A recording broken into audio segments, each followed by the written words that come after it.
Hey everyone! Tonight's story is about a broke boyfriend who sold the one thing he owned to make it to prom, only to wake up in a hospital bed as the truth started pointing at everyone around him. Like, subscribe, and let's begin. I sold my gaming computer for $900 to fly to my girlfriend's prom. Then a stranger cracked my skull a week before the flight, and her rich family had paid him $300 to make sure I'd never get on that plane. The guy who put me in this hospital bed is the same guy taking my girlfriend to prom tonight, and it took me 3 days, one leaked group chat, and my own best friend selling me out to figure out that none of it was an accident. I sold my gaming computer for $900 to fly across the country and be Vanessa's date. Instead, I'm lying here with a bleed on my brain, watching her get ready for the dance with Connor Vance on a phone I'm not supposed to be looking at. And the worst part, the part that actually made me sick, is that he's smiling in those pictures like a man who already knew, weeks ago, exactly how this was going to go. Let me back all the way up, because if I just drop you here, you'll think I'm a paranoid kid inventing a conspiracy to feel better about getting dumped. I wish that's what this was. I would give anything for that to be what this was. My name's Mason. I'm 19. Vanessa and I grew up in the same town, the kind of town that has exactly one set of money in it, and that money has a last name, and the last name is Whitmore. Vanessa is a Whitmore. Her dad owns half the commercial strip on Route 9, including the building my dad rents for his auto shop. I didn't think about that much when we started dating. I think about it constantly now. We'd been together almost 2 years. I graduated a year ahead of her, moved out of state for school, and we did the long-distance thing. Phone calls every night, the whole grind of loving someone through a screen. And I was good at it. I was proud of how good I was at it. I'd call her on her walk to first period so she'd have company in the hallway. She'd leave the call running while she did homework so I could be in the room from 1,000 miles away. 2 years of that.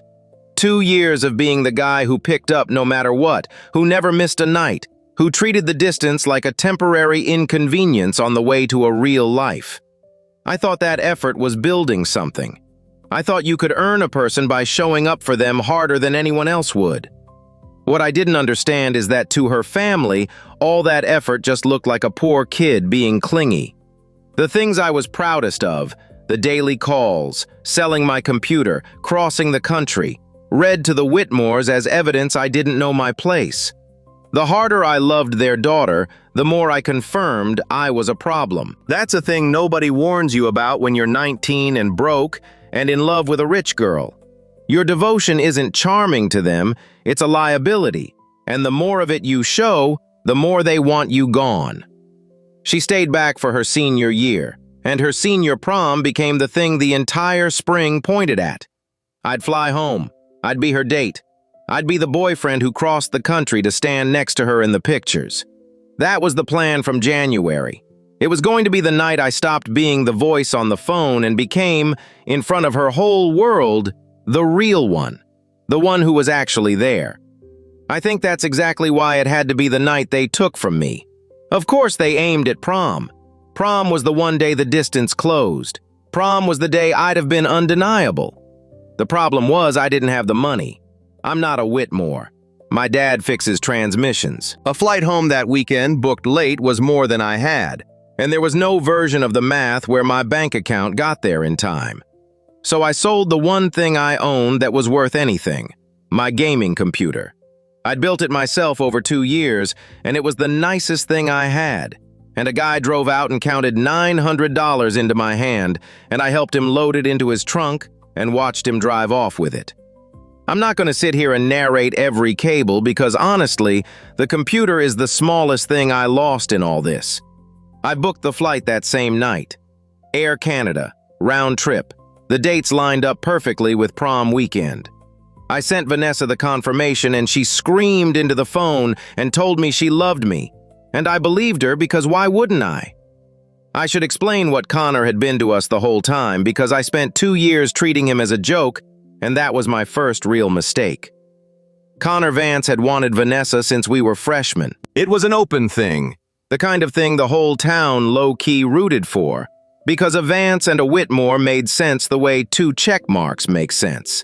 Same clubs, same lake houses, same last names that belonged on the same wedding invitation someday.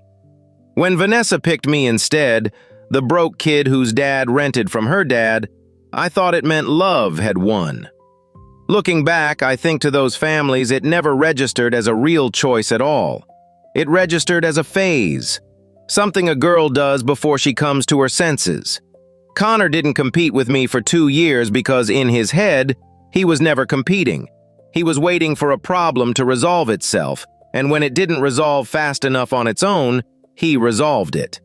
And Vanessa lived inside that pressure every day in a way I let myself not see. Her dad's little comments, her mom seating her next to Connor at every dinner, the whole machine of a family with money gently, constantly steering, the way you'd steer a kid away from a stray dog they'd gotten attached to. I used to hear about it on our night calls and tell her to ignore them, that we'd close the distance eventually, that I'd build a life and prove them all wrong. I really believed I could outlove a bank account. That's almost sweet, how sure I was. It's also why I never saw the obvious thing, that a girl raised by people who treat humans as assets might, when the pressure got high enough, start treating one as an asset too. Specifically me. Here's the first thing that should have tripped a wire in my head and didn't. When I told my buddy Jordan I'd sold my rig to make the flight, he got quiet. Jordan's been my best friend since we were 8. He plays on the same club lacrosse team as me back home. And instead of saying, "Dude, that's insane, you sold your computer?" he said, "You really still flying out for that?" That. Not for prom, for that. Like prom was a thing that had already been decided without me. I didn't catch it. I was too happy. I want you to remember Jordan said that, because it comes back. A week before the flight, I played in a club lacrosse game. The last one I'll ever play, as it turns out. There was a guy on the other team I'd never seen before. Out-of-town kid, no jersey number that matched their roster, the kind of ringer nobody could place. 20 minutes in, I went into the corner for a ball, head down for half a second, and he came across and finished a check that the refs let go, and I went into the board skull first, and the world folded in half and went very far away. I don't remember the hit. I remember pieces of after. I remember being asked my name over and over and not being able to find it. The phrase that kept circling was traumatic brain injury, a bleed, swelling, pressure. They drilled a small hole in my skull to let the pressure off. I was in and out for 2 days. And when I finally came back to myself, the first clear thought I had wasn't, "Am I okay?" It was the date. Prom was that week. And there was no way on earth the doctors were going to let me on a plane with a brain that was still swelling. My dad got to the hospital before I was fully conscious. He'd driven through the night the second my mom called.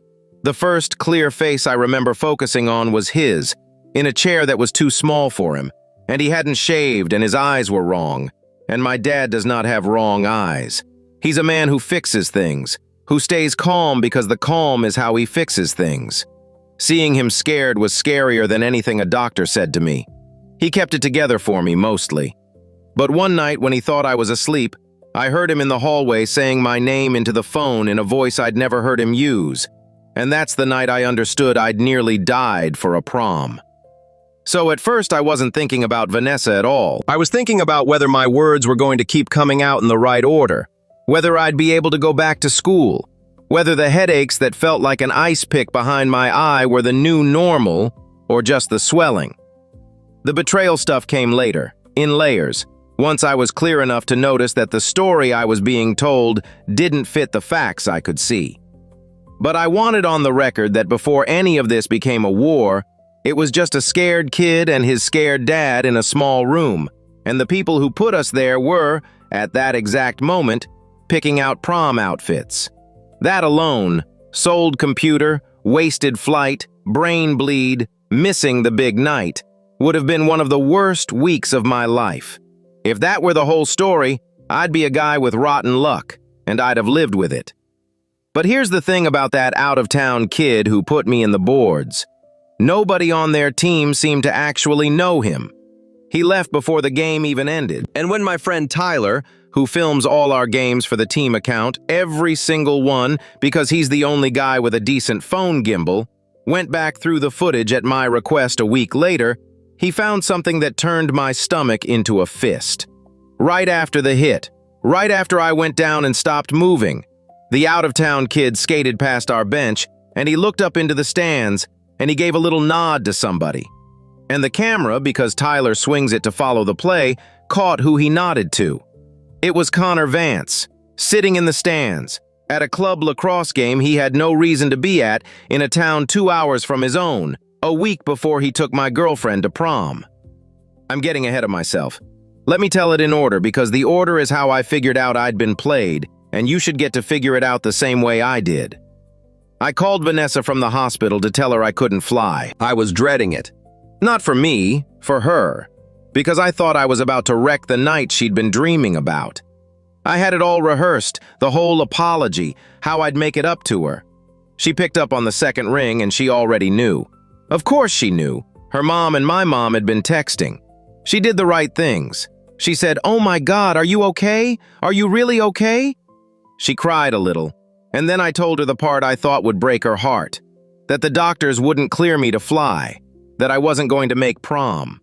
There was a pause, short, and then she said, "Okay, no, that's okay.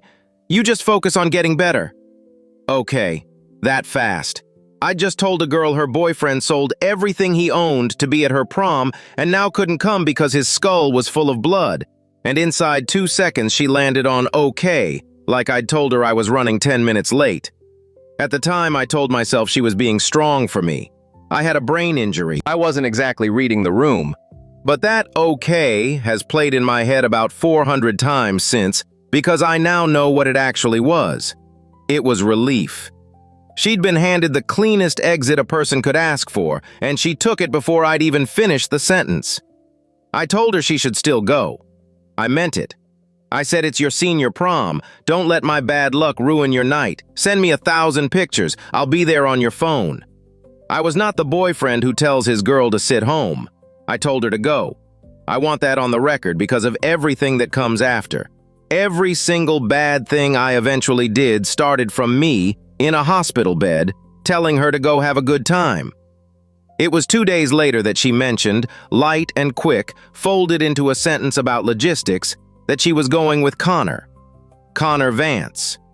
I knew exactly who Connor was. Everybody in our town knew the Vances.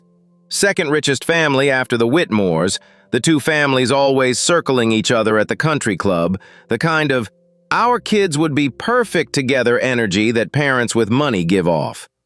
Connor had been hovering around Vanessa since freshman year. I'd always laughed it off. She'd always laughed it off. "Connor? Ew, he's like a cousin," she used to say. I believed that too. I was a real reliable believer back then. "He's just taking me so I'm not the only girl going solo," she said. "It's not a thing. He's basically family." And I said okay, because what was I going to do? Lay down rules about her prom from a hospital bed 1,100 miles away? So I said okay. I said, "I'm glad you won't be alone." I meant it while it was taking pieces out of me. But she kept talking, and it stopped being a ride and turned into the entire night. Connor was taking her to pre-prom. The photos at the Whitmore house, the group dinner, the dance, the after-prom, the after-party. The whole thing, start to finish. Every frame of the night I sold my computer to be in, he was going to be standing in my spot. I called Jordan that night because Jordan was my person, the guy I told everything. I needed my best friend to tell me I wasn't crazy, that it stung but it was fine, that Connor really was just a ride. Jordan didn't say that. Jordan said, "Honestly, man, maybe just let it go. You've got bigger stuff to worry about. Don't make it weird." Don't make it weird. About my girlfriend of 2 years going to prom with the rich kid who'd been circling her since freshman year. My best friend, who 2 weeks earlier would have driven 4 hours to key Connor Vance's car for me, was now telling me to let it go and not make it weird. Something cold moved through me. I didn't have a name for it yet, but that was the second wire that should have tripped, and this time, lying in that bed with nothing to do but think, I finally started paying attention. Because here's what I'd half noticed and shoved down. Jordan had a brand new lacrosse stick. Top of the line, the kind that costs more than I make in a month at my campus job. He'd shown up with it the week before my injury and gotten weird when I asked where the money came from. Picked up some side work, he'd said, and changed the subject. Jordan does not have side work. Jordan bags groceries. I'm a slow learner, but once I start pulling a thread, I don't stop. And lying in that hospital bed, blocked from doing literally anything else, I started pulling. The first thing that came loose was a group chat. There's a group chat for our whole hometown friend circle. Me, Jordan, Vanessa, a bunch of others going back years. I'd gone quiet in it since the injury. But a girl named Priya, who I'd never been especially close with, screenshotted something out of a different chat, one I wasn't in, and sent it to me privately with 3 words. You should see this. I found out later why Priya did it, and it matters because it tells you what kind of people these were even to their own. Priya had been part of Connor's circle the year before, until she became inconvenient, until she knew something they didn't want known, and they cut her loose the same surgical way they were cutting me. She didn't send me that screenshot because she was my friend. She sent it because she'd been thrown away by the same machine, and she recognized the look of someone about to go under. They do this, she wrote. They did it to me. Nobody believed me either. That's the thing about families who treat people as disposable. They leave a trail of disposed people behind them, and sooner or later one of them hands you the thing you need. It was a thread between Vanessa, Connor, and 4 of their friends. Dated 3 weeks before my injury. 3 weeks before. And in it, Vanessa was asking the group whether it would look bad if Connor took her to prom, since technically Mason's still supposed to come.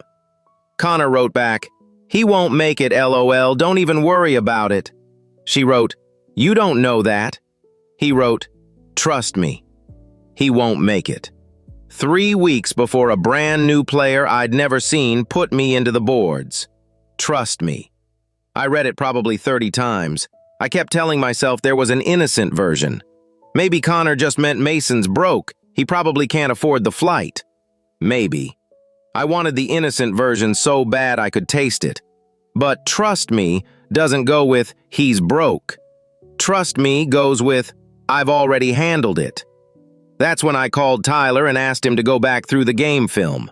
I told you what he found. The out-of-town kid, the one nobody could place, skating past our bench after he dropped me, looking up into the stands and nodding at Connor Vance, who had no reason on this earth to be at a nothing club lacrosse game 2 hours from his house a week before prom, unless he'd come to watch a thing he'd arranged actually happen. I didn't sleep that night. I want to be honest about what that does to a person. Lying in a hospital bed with a hole in your head, physically unable to stand up, while the picture assembles itself in the dark. That the worst injury of your life wasn't bad luck, it was a transaction. Somebody looked at me, at the broke kid who sold his computer to make a prom and decided I was a problem to be removed, and removed me. I threw up. A nurse came running because my heart rate spiked and they thought my brain was bleeding again. It wasn't my brain, it was the rest of me. So I called Jordan, not to accuse him, to test him. I said real casual, "Hey, weird question. That kid who checked me, the out-of-town guy, anybody figure out who he was? Feels like nobody knew him." And Jordan, my best friend of 11 years, paused a half second too long and said, "No idea, man. Probably just a ringer they brought in for the game. Why are you even thinking about that? You should be resting." Why are you even thinking about that? I hadn't told him I had footage. I hadn't told him about the nod. I hadn't told a soul except Tyler. And Jordan's first instinct wasn't curiosity, it was to steer me off it. That's not what an innocent person does. An innocent best friend says, "Wait, what? You think the hit was on purpose? Send me the film." Jordan said, "Stop thinking about it." So I did the thing I'm least proud of in this entire story, and I'd do it again. I lied to my best friend to trap him. I said, "Yeah, you're right. I'm being paranoid. Doctor says the swelling's almost gone, by the way. I might actually be able to fly home next week after all. Gonna surprise Vanessa." None of that was true. I just wanted to see what he'd do with it. He did it within the hour. Priya texted me again. Apparently, word ripped through that other chat in 40 minutes flat. Mason might still come? And the person who put it there, the person who took my fake good news and ran straight to Connor's group with it, was Jordan.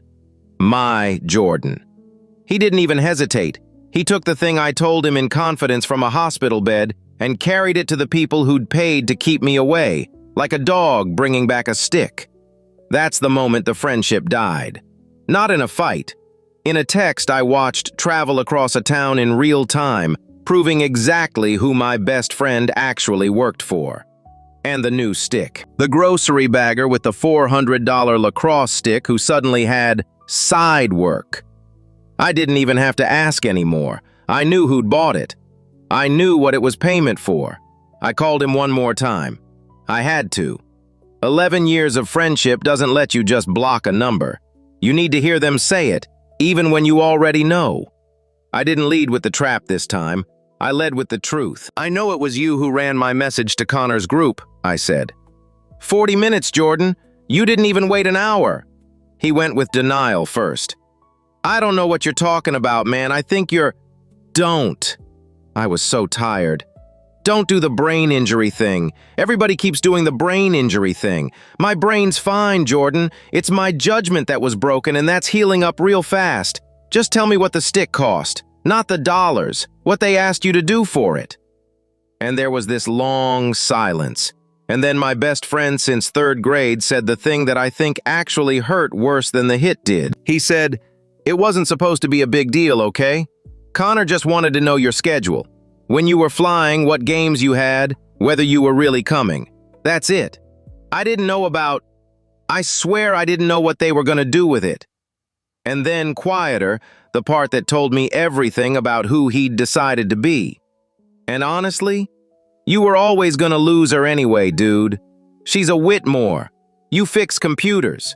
I just got something out of it before it happened to you regardless." There it is. He didn't even think he'd done anything.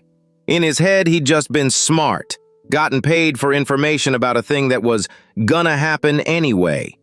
He'd sold my schedule, the schedule that told a paid stranger exactly which game to show up to, and convinced himself it was basically a tip he deserved for reading the room.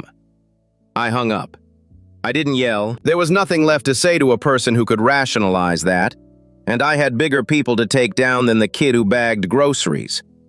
Here's where it stopped being about a prom and started being about my whole family.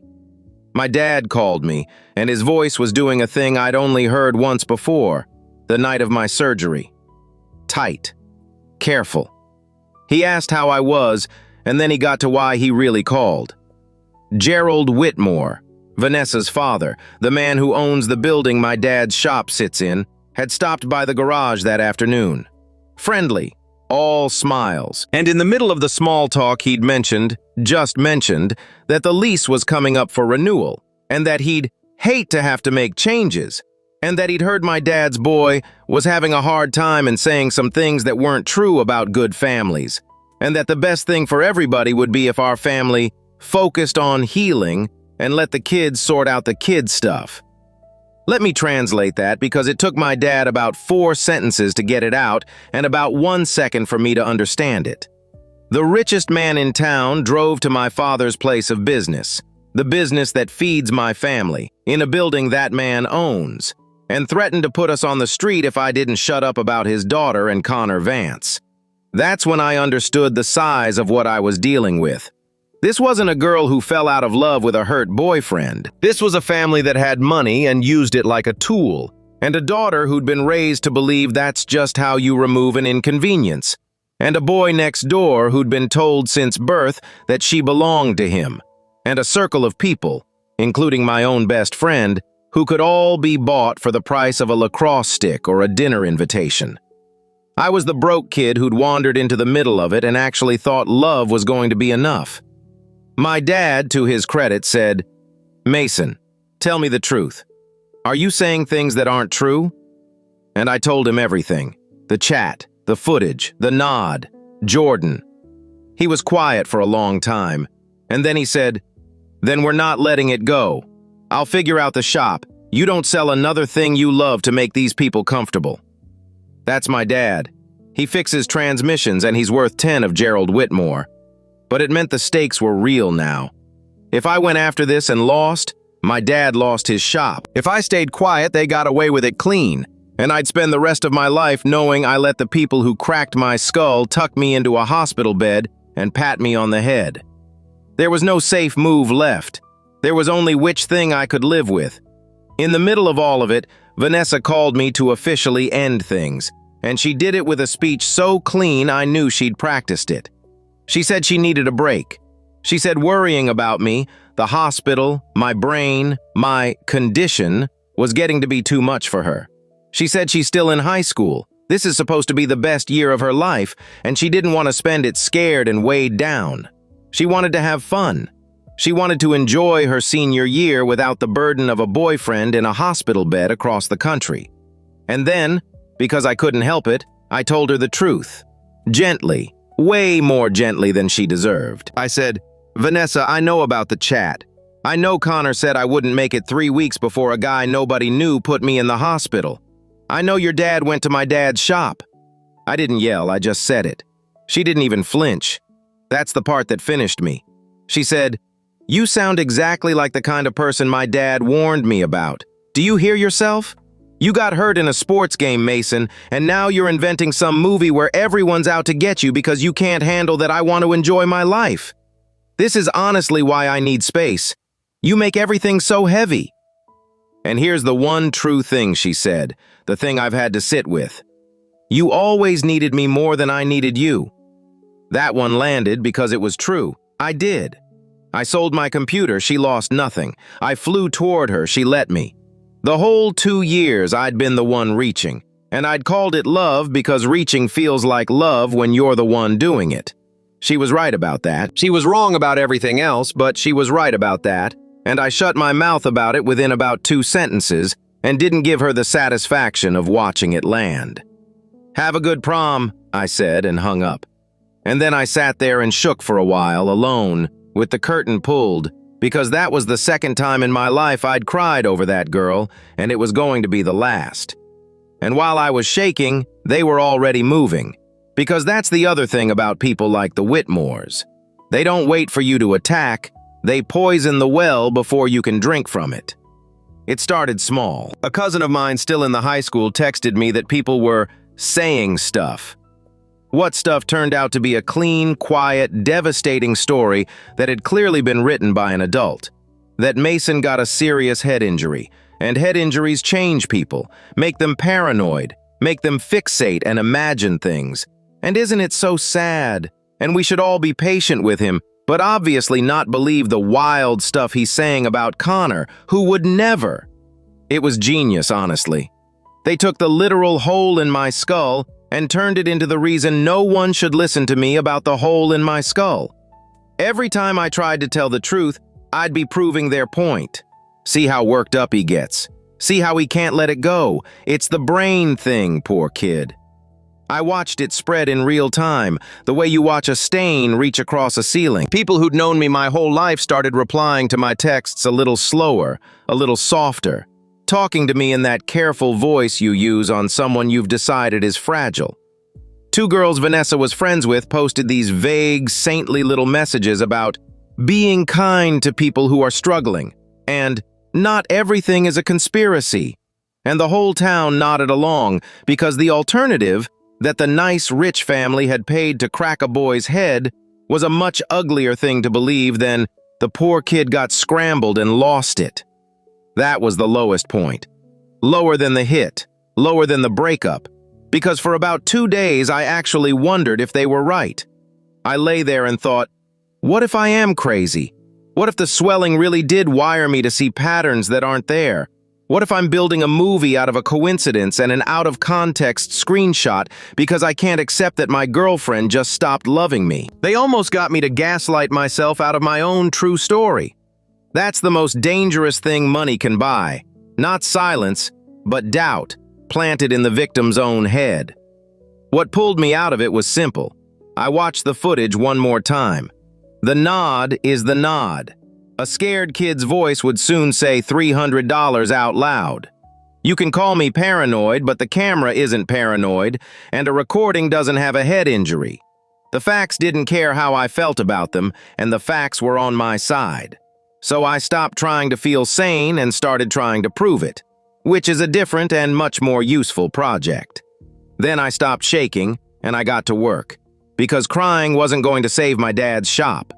I had pieces. I needed them to be a case. The group chat screenshot from Priya, but a screenshot is deniable. Anyone can fake a screenshot, and the Whitmores had lawyers who'd say exactly that. The game footage with the nod, strong, but a nod isn't a confession. The new stick, circumstantial. I had a story that I knew was true, and not one piece of it alone could survive a rich family calling it a lie. So I did the thing that split everybody who later heard about it into two camps, and I still don't fully know which camp is right. The out-of-town kid. The ringer who checked me. I found him. It took 2 days of messaging everyone who'd been at that game, but somebody finally had a name. He went to a school 1 town over from Connor's, not mine, which is why nobody on my side knew him. And I didn't go to him angry. I went to him scared, which was the truth, and I made it his problem. I messaged him and I said, I know what the hit was. I have it on film and I have the texts. The cops call it assault when there's money attached, and there's money attached. You're 17 and you're the one who actually did it, which means when this comes apart, you're the one who takes it, not the rich kid who paid you. He will let you. People like him always let people like you take it. So here's your one chance to not be that guy.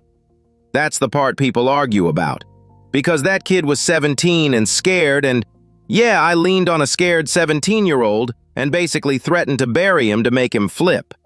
Half the people who know the story say he had it coming. He cracked a stranger's skull for a lacrosse stick's worth of cash and deserved whatever fear I put in him. The other half say I became the exact kind of person I was fighting, using leverage and fear on someone weaker to get what I wanted, just like the Whitmores used the lease on my dad. Both of those are true. I've made my peace with the first one. I'm still working on the second. He didn't flip right away. First, he did what scared, guilty kids do. He tried to laugh it off. IDK what you are talking about, he wrote. It was a clean check. Refs let it go.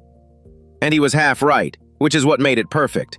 It did look clean, that's why it worked. A hard, legal-looking hit in a real game is the best possible way to hurt someone and call it sports. I didn't argue the lacrosse with him. I argued the math. I wrote back, I'm not saying you wanted to hurt me. I'm saying Connor Vance handed you cash to make sure I went down before a flight, and I can prove the cash conversation existed, and you're 17. When this opens up, there are 2 names in it, his and yours, and exactly one of you has a family of lawyers. Guess which name they let the whole thing land on? He went quiet for an hour. Then, I didn't even know the guy. He just said some dude was bugging his girl and wouldn't take a hint, and could I make sure he sat out a game? I needed the money. And there it was, the crack, the need the money that I understood better than he knew, because 3 weeks earlier I'd sold the best thing I owned because I needed the money too. We were the same kind of broke. We'd just been pointed at different targets by the same family. I almost felt for him. Almost. I told him the only way he doesn't go down for it alone is if there's a record of him telling the truth before the rich kid's lawyers write a version where it's all his idea. I told him to send me one honest message in his own words, and I'd make sure everyone knew he was the one who came clean, not the one who covered up. He flipped. Not all the way, but enough. He sent me a voice message, rambling and terrified, that included the only sentence I needed. Connor said it was just to keep some guy from flying out. He gave me $300 and said nobody would even get hurt bad. $300. That's what my brain was worth to them. Less than I sold my computer for. He said it out loud, recorded, in his own voice, naming Connor and the money and the purpose. Now I had it. The chat that showed Connor knew weeks early, the footage that showed the nod, the voice memo that named the payment and the plan. 3 pieces that pointed at one thing from 3 directions, and pointed so hard that no lawyer could wave them all away as a heartbroken kid making things up. The problem with poking a family like the Whitmores is that they feel the floor move before you finished stepping. The scared kid I'd flipped wasn't a vault. He told someone, who told someone, and within 2 days, a lawyer I'd never met was calling my cell. Smooth voice, friendly, the kind of friendly that costs $400 an hour. He said the Whitmore family was deeply sorry for my accident and wanted to do the right thing. He offered to cover my medical bills, all of them, the surgery, the works, a number that would have made my dad sleep through the night for the first time in a month. And all I had to do was sign a short document agreeing not to make further statements about Connor Vance or the Whitmore family. I want you to understand how hard that was to turn down. They weren't just offering to make my problem disappear. They were offering to fix the exact thing that was strangling my dad. One signature and the bills vanished, and the lease was safe, and I could go back to being a normal broke kid instead of a broke kid with a war. For about an hour, I genuinely considered it. Anybody who tells you they wouldn't is lying. But here's what the offer actually told me. That they knew. You don't pay to silence a confused kid making things up. You pay to silence a kid who's right. The settlement wasn't mercy. It was a confession with a dollar sign on it. And the second I understood that, I also understood that signing it would mean they'd done it, gotten away clean, and bought my quiet with the cost of the skull they cracked. I'd be taking money to help them hide what they did to me. I told the lawyer no. Then I screenshotted the whole offer because a documented attempt to buy my silence was now a fourth piece of evidence, and they'd handed it to me for free. And then they almost got it all back in the span of one afternoon, and that's the closest I came to losing. Connor's people got to the ringer. Of course they did. The kid was the loose thread. The one piece of the case that was a scared human being instead of a screenshot. And a scared human being can be turned twice. 2 days after he sent me that voice memo, he sent a new one, panicked, walking it all back. I was just messing around. None of that was real. Delete what I sent you or I'm gonna say you threatened me. Somebody had gotten to him, promised him a lawyer or threatened him or both. The same carrot and stick the Whitmores ran on everyone. And now he was trying to unsay the one true thing he'd said. For about an hour, I thought I was finished. The whole case leaned on him, and if he flipped back and claimed I coerced him, suddenly I'm not the victim. I'm the unstable brain injury kid harassing a minor. Exactly the story they'd already planted. They'd outmaneuvered me. They had more money, more lawyers, and a witness they could squeeze harder than I could. But here's the thing about a recording. It doesn't unhappen. He could send me 40 new messages calling the first one fake, but the first one still existed, in his own voice, unprompted, before anyone got to him. And I'd already done the one smart thing I did in this whole mess the second he sent it. I'd forwarded it to 3 different people and emailed it to myself, time-stamped, the night it arrived, because I grew up around a dad who taught me you document everything before the other guy lawyers up. So when the kid tried to take it back, all he actually proved was that someone had reached him, that between message 1 and message 2, a frightened 17-year-old had suddenly acquired the exact vocabulary of an adult's legal threat. The walkback didn't weaken my case. It was more evidence of the cover-up. They'd reached for the loose thread and yanked it so hard they tied themselves into it. So I stopped needing him. That was the real turn. The moment I realized I didn't have to keep one scared kid brave, I just had to get all of it in front of enough people at once that no single witness could be bought back into silence. You can pressure one boy in private. You cannot unring a bell you let a whole room hear. And I had a date and a place where every single person who mattered would be in one room. The Whitmores throw a thing every year the night after prom, a brunch at the country club, for the seniors and their families, which is really an excuse for the town's money to congratulate itself. Vanessa would be there, Connor would be there, Gerald Whitmore would be there, holding court. Jordan, who'd been promoted from best friend to invited guest, would be there. The whole cast in their nice clothes, in the one place they all felt safest. My doctors cleared me to travel 4 days before it. Not to fly, I still couldn't fly, but my dad drove 11 hours each way to bring me home for it, Because when I told him what I had and what I wanted to do, he didn't tell me to be the bigger man. He said, "Get your shoes on." The night before the brunch, Vanessa called me. First time since I'd hung up on her. And it wasn't the cold girl from the breakup speech. It was the old Vanessa, the warm one, the one whose voice I'd fallen asleep to for 2 years. She'd heard I was back in town. She said she'd been thinking about me, that she felt terrible about how things ended, that maybe she'd been scared and said things she didn't mean. She said maybe we could talk, just us, before things got complicated. Could I come by before the brunch, just to talk? I almost said yes. That's the part that scares me even now, after everything. The chat, the footage, the $300, my dad's lease. One warm phone call, and the loyal idiot in me sat right back up like a dog hearing the leash. For about 10 seconds, I was 19 and in love and ready to throw the whole case in the trash for one more chance. Then I heard it. In the background of her warm, "Sorry, let's just talk" phone call, very faint, a man's voice said, "Ask him what he has. Find out what he actually has." And Vanessa said, "Shh," into the phone, not to me, away from the phone, to whoever was in the room coaching her. Her dad, or Connor. Coaching her through a call meant to find out how much I knew so they could get ahead of it. That's the thing I'll never fully know, and it's the thing that keeps me up more than the surgery. Was she ever real? Was the warm girl on the phone a person or a tool somebody handed her parents?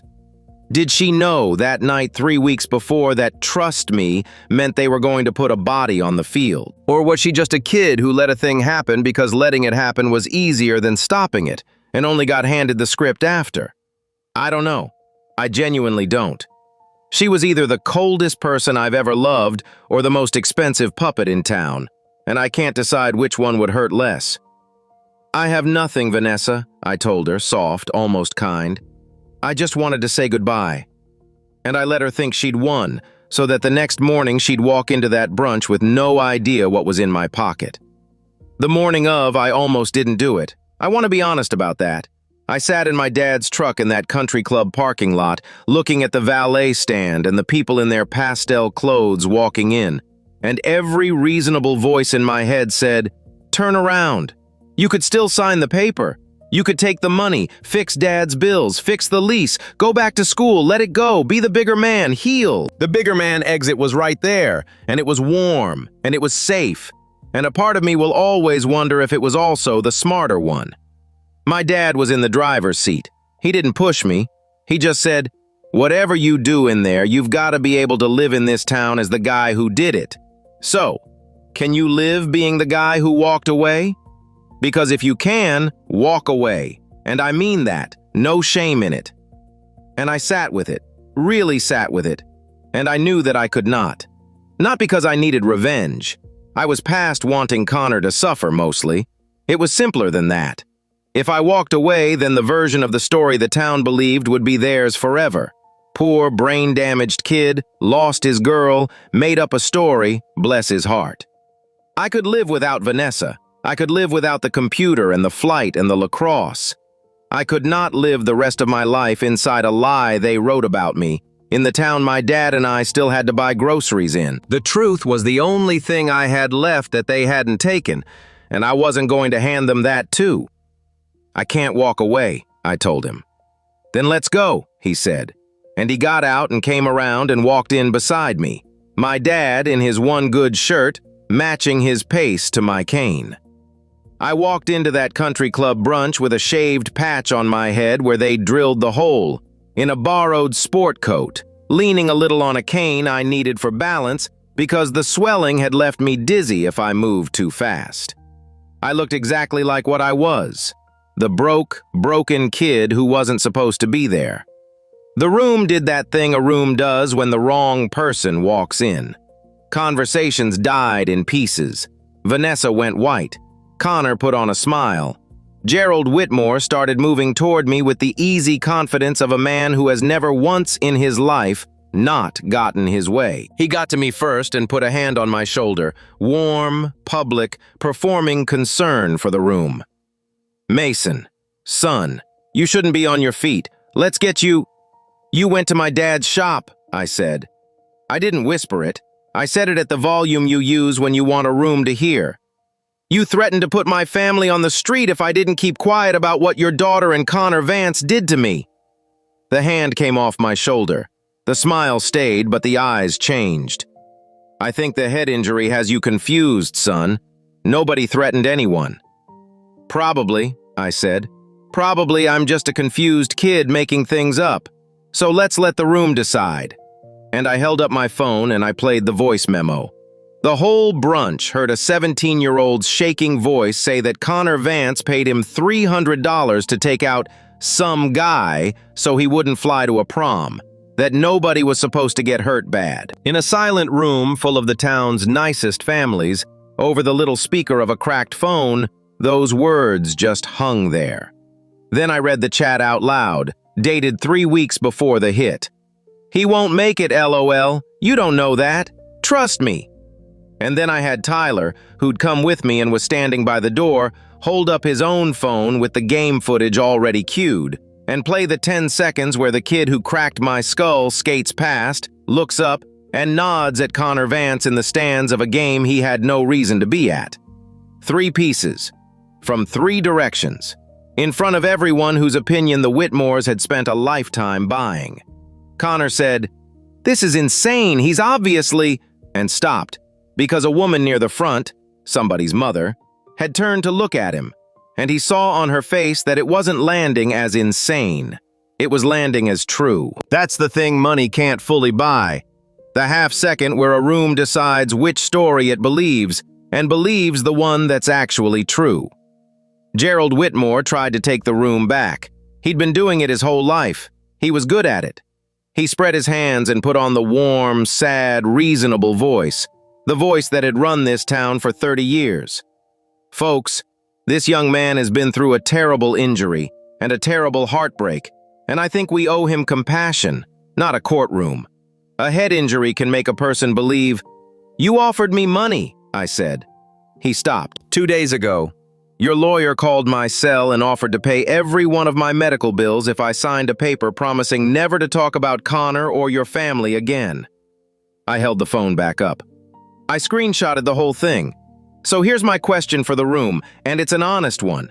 If I'm just a confused kid imagining a conspiracy out of a head injury, why does the conspiracy come with a settlement offer? You don't pay to silence a crazy person, Mr. Whitmore. You pay to silence a correct one. You wrote me a confession and put a dollar amount on the bottom. That was the moment it actually broke. You could see it move through the room like a temperature change. All these people who'd spent a lifetime giving the Whitmores the benefit of the doubt, doing the math in real time, and arriving, one face at a time, at the only answer the evidence allowed.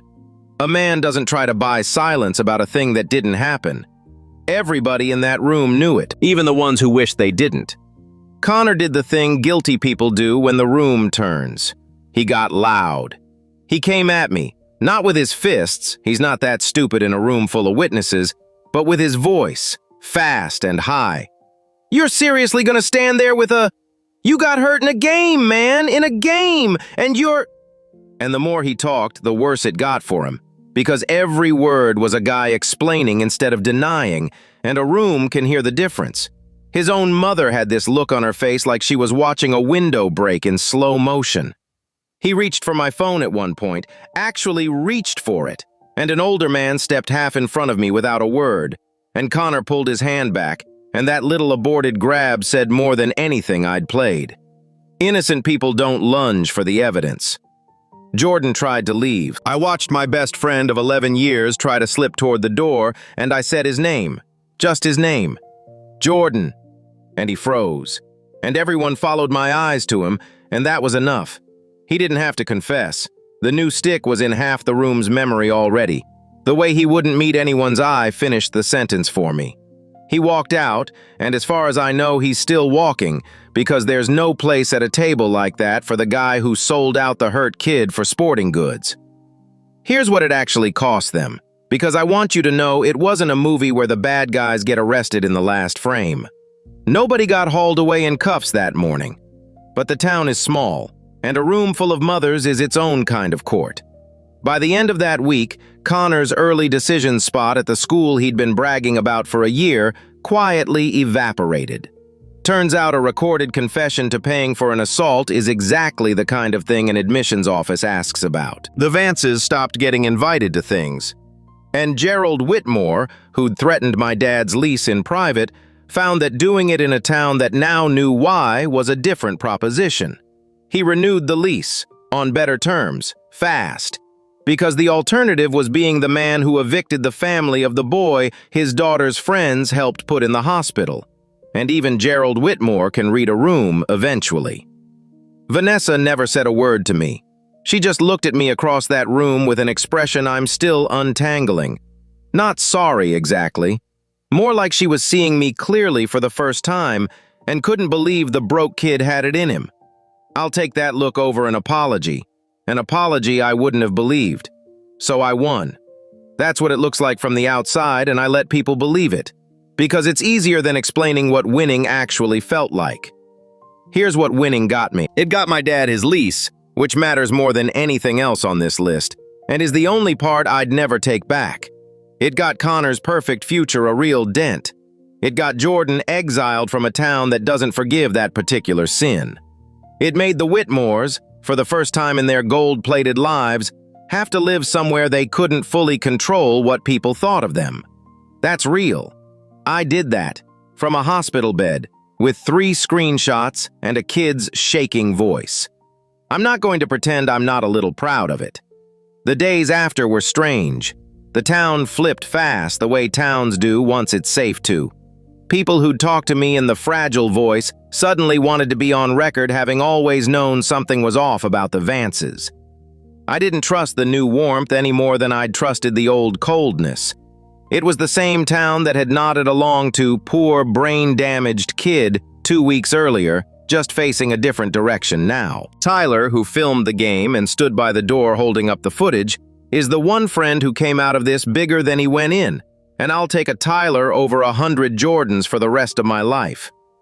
Jordan tried to apologize once, weeks later, a long text about how he was in a bad spot and the money seemed harmless, and he never thought it would go that far. I didn't write back to that one either. I don't hate him, which surprised me. I thought I would. Mostly I just feel this flat nothing where 11 years of friendship used to be, like a phone number you delete but somehow still remember. He didn't do it out of malice. He did it for a lacrosse stick, and the story he told himself that I was going to lose anyway. And I think that's the part that'll stay with me longest, longer than the Whitmores even.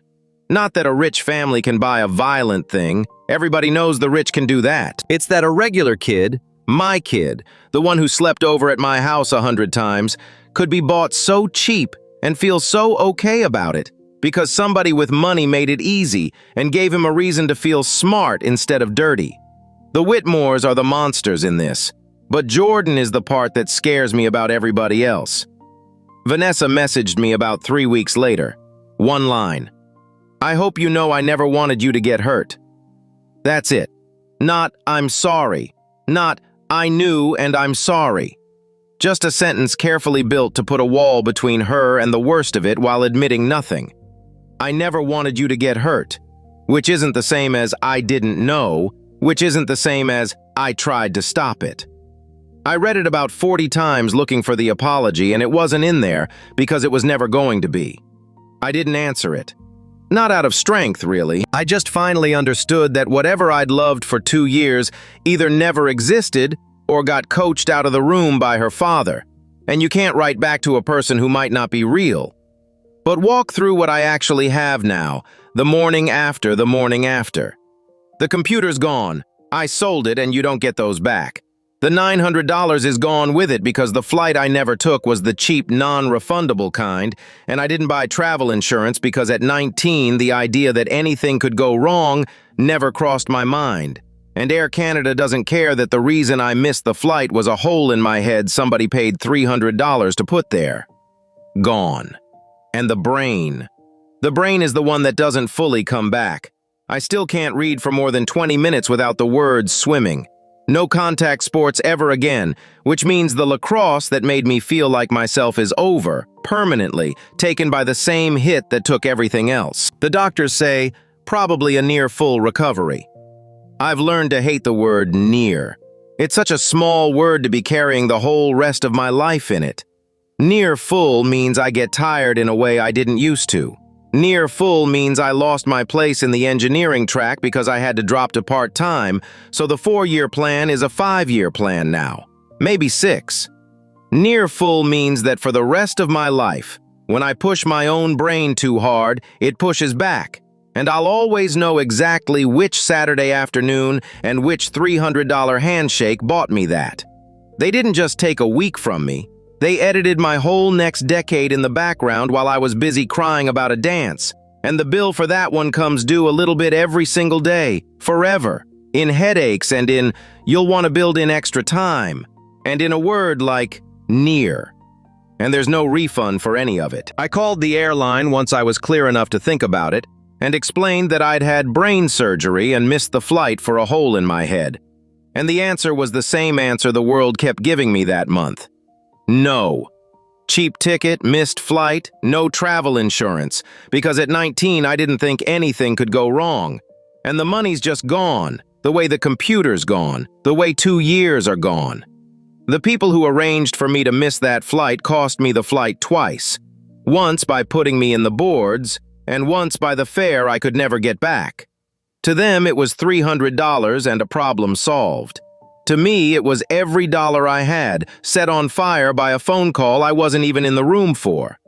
I'm saving up for a little handheld now, a cheap one, a ROG Ally if I can get the hours at a summer job once they fully clear me to work. It's a sad downgrade from what I had, a plastic toy compared to the machine I built, but it's something to aim at.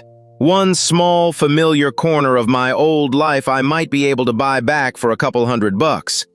That's where I am.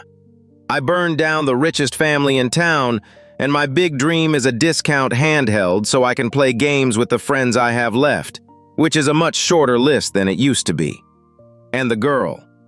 I didn't get the girl back, and the thing nobody tells you is that I didn't even want her back by the end. I just wanted the 2 years to have been real. I wanted to not have been a project. I wanted the morning calls and the "I love you" screamed into a pillow to have meant what I thought they meant. And the worst thing the Whitmores took from me wasn't my computer or my flight or even a clean brain. It was the ability to look back at the best part of my life and trust that any of it was true. That's gone too, and no country club confession gives it back. And here's the part I go back and forth on at 3 in the morning, the part I genuinely can't settle. I'm not sure I'm the good guy in this. I know I was wronged. That part I'm sure of. The evidence is the evidence. But look at what I became to win. I lied to my best friend to trap him. I leaned on a scared 17-year-old, used his fear and his poverty against him exactly the way the Whitmores used my dad's lease against me, and told myself it was different because I was right. I walked into a room full of people on the worst day to detonate the most pain. I told a grieving family's worth of strangers a true thing in the cruelest possible way, in public, on purpose, because I wanted them to feel a fraction of what I felt in that bed. The Whitmores are monsters, but I learned to think like one really fast, and I was good at it. And the scariest thing I found out about myself is that the line between the victim and the villain is mostly just who has the better evidence on a given Tuesday. Vanessa told me I always needed her more than she needed me, and she was right. But she got the lesson wrong. The lesson wasn't that I shouldn't have needed anyone. The lesson was that the people who taught me love is a transaction were the ones holding the receipts the whole time. And the only way I beat them was to finally agree with them, to treat it like a transaction, gather my evidence, and settle the account in front of everyone. I won by becoming fluent in the exact language that ruined me. I don't know what that makes me. I'm still figuring it out, and I'm doing it slow because slow is the only speed I've got left. So that's the whole thing. I sold the best thing I owned to be the boy in the pictures, and instead I became the boy who burned the pictures down. My dad kept his shop. I kept my self-respect, mostly. With one corner of it, I'll never quite get clean. And every so often, I take out my phone and almost text her the old good morning message out of 2 years of habit. And then I remember there's no one on the other end who was ever really there. And I put the phone down, and I go back to saving up for a $300 handheld so I can feel, for a couple of hours at a time, like the kid I was before I learned what people will do for a prom. If you're reading this and you're the broke one in love with someone whose family has a name on a building, I don't have advice for you, because I don't know if I won or just survived. All I know is they'll let you give and give and give, and they'll call it sweet right up until the day your love becomes inconvenient. And then you'll find out fast exactly how cheap they can buy the people standing next to you. Keep your receipts. That's the only thing I've got.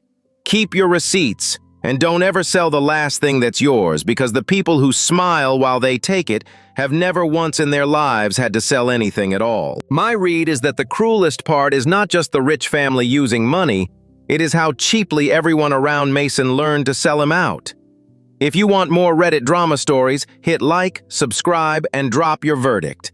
Thanks for listening, and I'll see you in the next one.